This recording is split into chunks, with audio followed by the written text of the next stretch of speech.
वज़ीर आज़म शहबाज शरीफ का कहना है कि दिल पर पत्थर रख कर पेट्रोलियम मसनूआत की कीमतें बढ़ाईं। साबिक हुकूमत ने जाते जाते कीमतें कम करके नई हुकूमत के लिए जाल बिछाया। पीटीआई हुकूमत ने IMF से किए गए मुआहदे की धज्जियां उड़ाईं। उन्होंने मजीद कहा कि हमारे लिए मौजूदा हालात किसी चैलेंज से कम नहीं, मुश्किल फैसले करना मजबूरी है। इत्तेहादियों से मिलकर मुल्क को मुश्किलात से निकालेंगे। वज़ीर आज़म काबीना इजलास के बाद गुफ्तगू कर रहे थे। पिछली हुकूमत ने जाते जाते इनकी कीमतें कम करके न सिर्फ एक आने वाली हुकूमत के लिए एक जाल बिछाया जो कि 100% बदनीति पर था। कीमतें हमें मजबूरन बढ़ानी पड़ी तेल की और पेट्रोल की। दिल पे पत्थर रखकर वहाँ पर हमने 7 करोड़ लोगों के लिए हमने रिलीफ मुहैया किया। हमने बहुत ही ज़्यादा मुश्किल हालात में ये जिम्मेदारी संभाली है और इंशाअल्लाह इस जिम्मेदारी को इंशाअल्लाह हम निभाएंगे। मुश्किल और बोल्ड फैसले हमने किए हैं, मज़ीद भी अगर हम करने पड़े तो करेंगे। IMF के साथ पिछली हुकूमत ने जो मुआहदा किया उसकी उन्होंने अपने दौर में उसकी धज्जियां उड़ाईं और वहाँ पर उन्होंने बाकायदा टैक्स और दूसरे जो इक़दामात का उन्होंने वादा किया IMF के साथ, उसको उन्होंने वायलेट किया। चेयरमैन तहरीक इंसाफ इमरान खान कहते हैं कि नैब तरामीम को इसी हफ्ते सुप्रीम कोर्ट में चैलेंज करेंगे। उन्होंने कहा उम्मीद है सुप्रीम कोर्ट इसका नोटिस लेगी। अब नवाज शरीफ, मरियम पाक साफ होकर निकल जाएंगे। आसिफ जरदारी भी करप्शन इल्जामात से बच जाएंगे। अब फेक अकाउंट्स में जो पैसा आएगा वो नैब को साबित करना पड़ेगा। तो इमरान खान कहते हैं कि नैब तरामीम को इसी हफ्ते सुप्रीम कोर्ट में चैलेंज किया जाएगा। उम्मीद है सुप्रीम कोर्ट इसका नोटिस लेगी।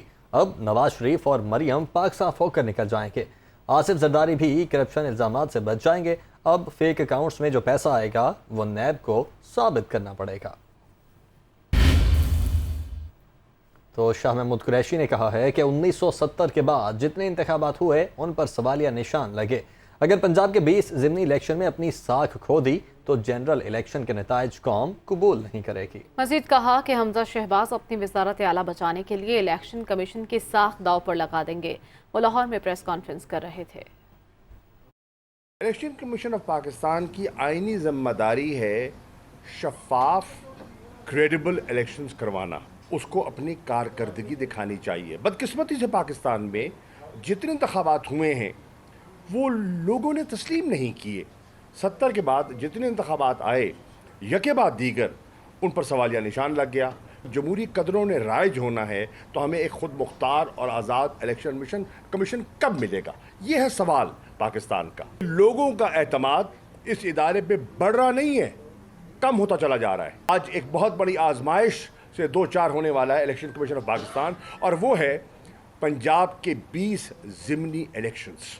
अगर इन 20 ज़िमनी इलेक्शंस में मेरे इलेक्शन कमीशन ने अपनी साख खो दी तो मैं आज इन एडवांस कह रहा हूँ जनरल इलेक्शन आप दफन कर देंगे। इस मुल्क में जनरल इलेक्शंस के नताइज कौम कबूल नहीं करेगी। पंजाब हुकूमत के जो मैं तेवर देख रहा हूँ उनका अंदाज कुछ मुख्तलिफ दिखाई दे रहा है। ये इलेक्शन 20 सीटों का नहीं है, ये इलेक्शन हमजा शहबाज शरीफ के मुस्तकबिल का है, और अपने मुस्तकबिल के बचाने के लिए वो इलेक्शन कमीशन की साख को दांव पर लगा सकते हैं। विजिबल हाथ भी हैं, इनविजिबल हाथ भी हैं, तो इससे बहुत एक ख़तरनाक सूरत हाल जन्म ले सकती है। वफाकी वज़ीर एहसन इकबाल ने कहा कि ग्रे लिस्ट से निकलना पाकिस्तान के लिए बड़ा इक़दाम होगा।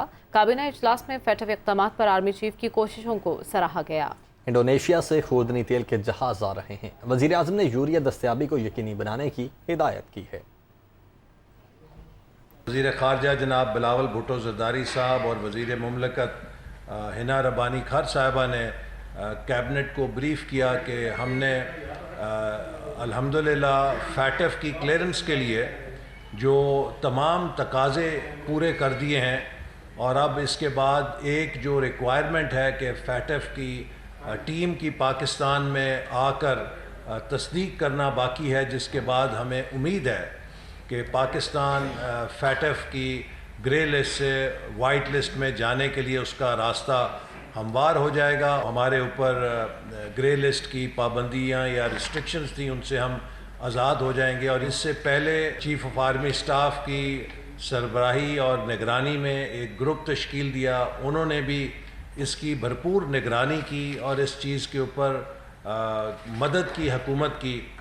اس ایفرٹ کو بھی اکنالج کیا گیا اور اس کو بھی خراج تحسین دیا گیا. ایڈیبل آئل کی صورتحال ہے, اس کے حوالے سے کابینہ کو اعتماد میں لیا گیا. وزیر اعظم صاحب کی انڈونیشیا کے صدر سے گفتگو ہوئی, جس کے نتیجے میں پاکستان کو خوردنی تیل کے جہاز انڈونیشیا سے روانہ ہوئے. وزیر اعظم نے ہدایات دی ہیں کہ ملک میں کسانوں کے لیے یوریا کی سپلائی کو ہر قیمت پہ یقینی بنایا جائے.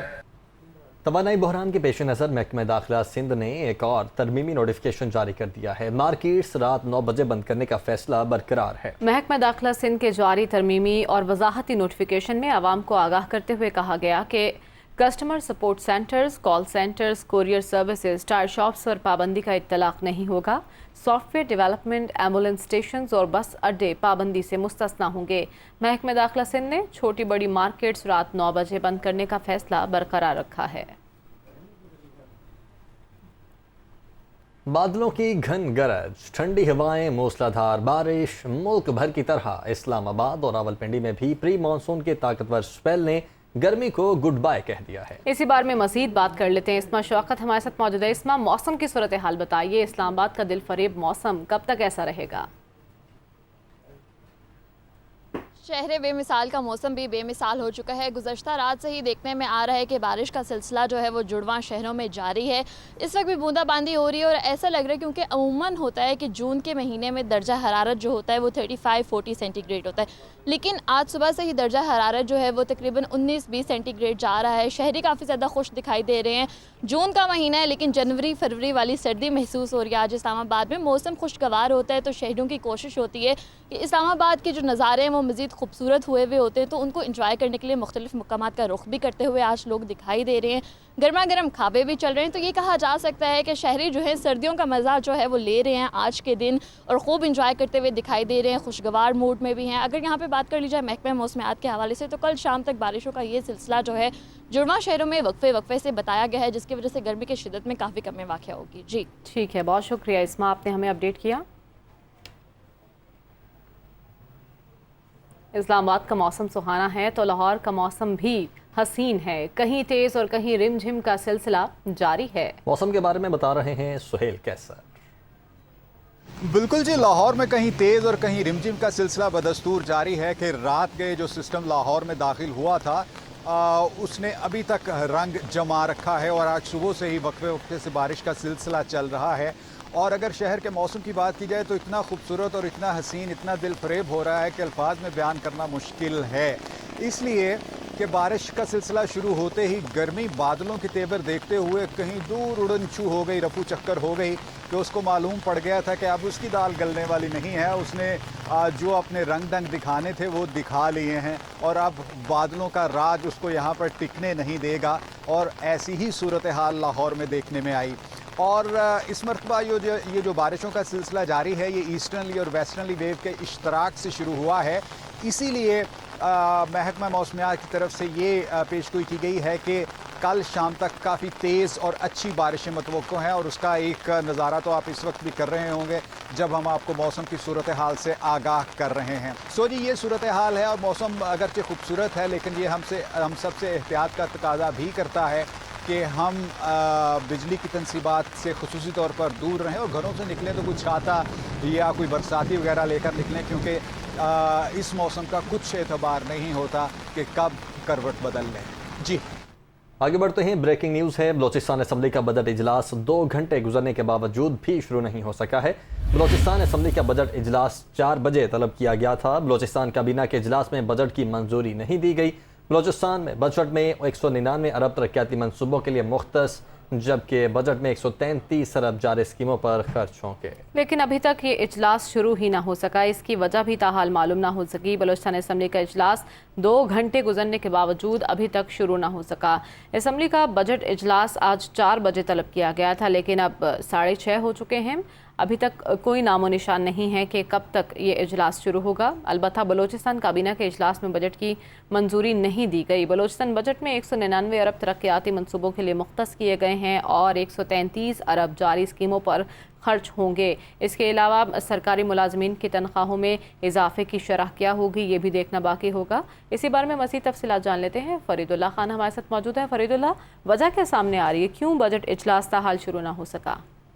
इस तरह है कि बलूचिस्तान का बजट आज 4 बजे इजलास तलब किया गया था, लेकिन काबीना का इजलास बड़ी ताख़ीर से शुरू, तकरीबन उससे आधा घंटा पहले बलूचिस्तान काबीना का जो इजलास है वज़ीर आला बलूचिस्तान के साथ में शुरू हुआ है, जिसमें जो है मुख्तलिफ उन से जो है बहस तमीज़ चल रही है। बताया जा रहा है सरकारी ज़राए मतलब आइंदा माली का जो बजट है 199 अरब रुपये तरक्याती मनसूबों के लिए मुख्तस किए गए हैं बलूचिस्तान।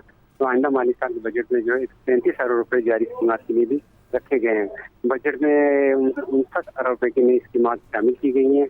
ये इजलास चल रहा है। अब जैसे इजलास खत्म होगा काबीना का वहाँ बजट की मंजूरी दी जाएगी, उसके बाद जो है बलूचिस्तान असेंबली का इजलास शुरू होगा। तो फिलहाल अब 2 घंटे। ठीक है, बहुत शुक्रिया फरीदुल्लाह, आपने अपडेट किया। और मरियम नवाज कहती हैं मीडिया पर फितना खान का रोना धोना बनता है। कहा कि इमरान खान को झूठे मुकदमात पर धूल चाटना पड़ रही है। चोर डाकू वाला सियासी बयानिया भी बुरी तरह पिट चुका है। सर्टिफाइड झूठे को पता है कि जमात टूट रही है। इमरान खान का सियासी मुस्तकबिल खत्म है, रोए ना तो क्या करे। तो मरियम नवाज का कहना है मीडिया पर फितना खान का रोना धोना बनता है।